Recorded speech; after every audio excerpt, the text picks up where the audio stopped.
que é um transtorno que tem que aparecer na infância. Tem que aparecer na infância. Ninguém adquire TDAH na vida adulta. O que acontece algumas vezes é porque o ambiente, às vezes, propicia com que aqueles sintomas fiquem desaparecidos. Como, por exemplo, se você tem uma criança que está numa escola muito fácil, que é uma escola que não tem uma dificuldade muito grande, ou que a pessoa sempre teve explicador, professor particular a vida inteira, às vezes não vai aparecer aquele desempenho ruim na escola justamente porque ele sempre teve um ambiente que propiciou como se fosse um acobertamento, como se fosse um controle daquele sintoma, mas que talvez aparecessem de outras formas em outras situações.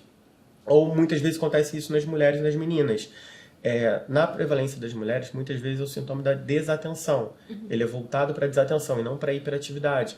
Então, na criança, a gente vê muito aquela criança que não para quieta, aquela criança que está pulando, aquela criança que está fazendo muitas coisas. E às vezes a criança só é desatenta, mas consegue ir bem na escola, é mais quieta, não fala tanto, está sempre meio aérea do mundo.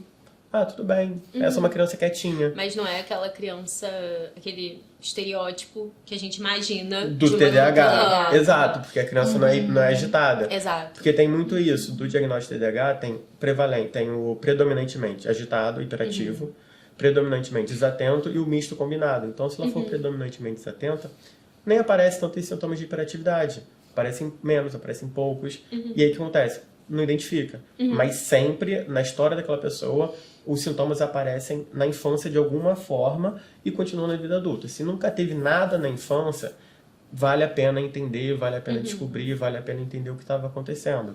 Mas geralmente é isso. Quando não aparece na infância é porque ou de repente não houve um relato muito preciso, não houve uma observação tão grande, ou os sintomas foram acobertados de repente por um contingente, por um ambiente que propiciava isso.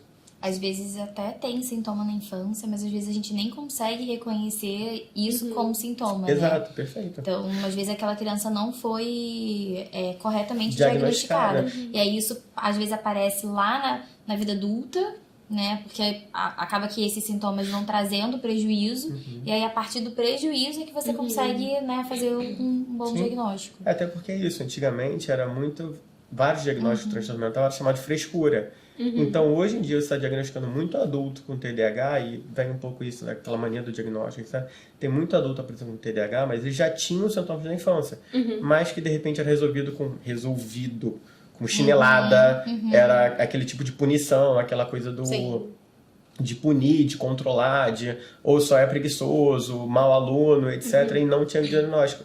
E agora, quando você dá o diagnóstico, começa, claro, tipo, meu Deus, agora eu estou entendendo o que está acontecendo. Assim como outros diagnósticos, TEA, transtorno de ansiedade, transtornos depressivos.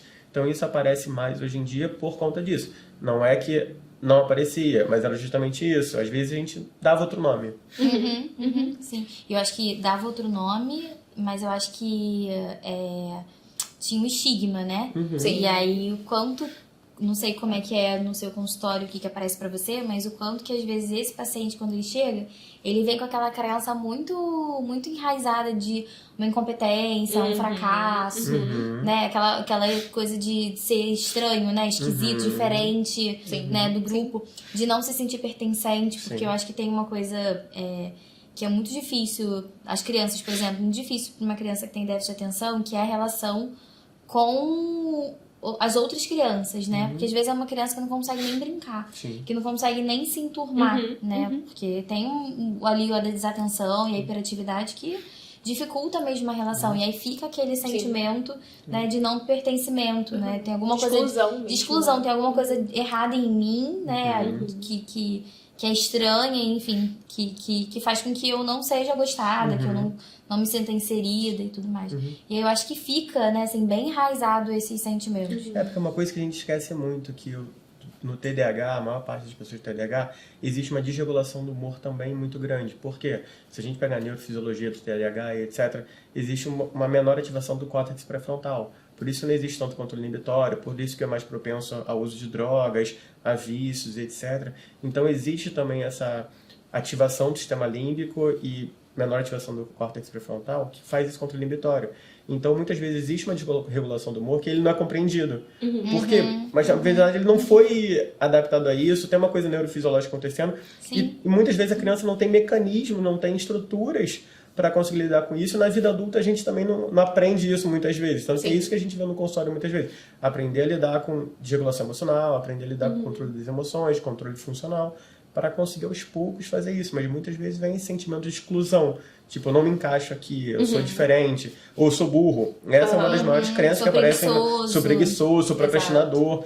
Maiores crenças que aparecem no TDAH, justamente por isso. Porque tem estudos que relacionam menor desempenho a TDAH. Justamente por isso, porque não tem um sistema educacional que adapta, enfim, e aí eles têm maior tendência. A dificuldade no trabalho, a dificuldade na escola, a dificuldade na faculdade, e a coisa vai se arrastando cada vez mais, enraizando essas crenças. Eu acho que tem uma coisa que a gente, desses sintomas, assim, que a gente acaba entendendo de uma maneira equivocada, como se eles fizessem parte da infância.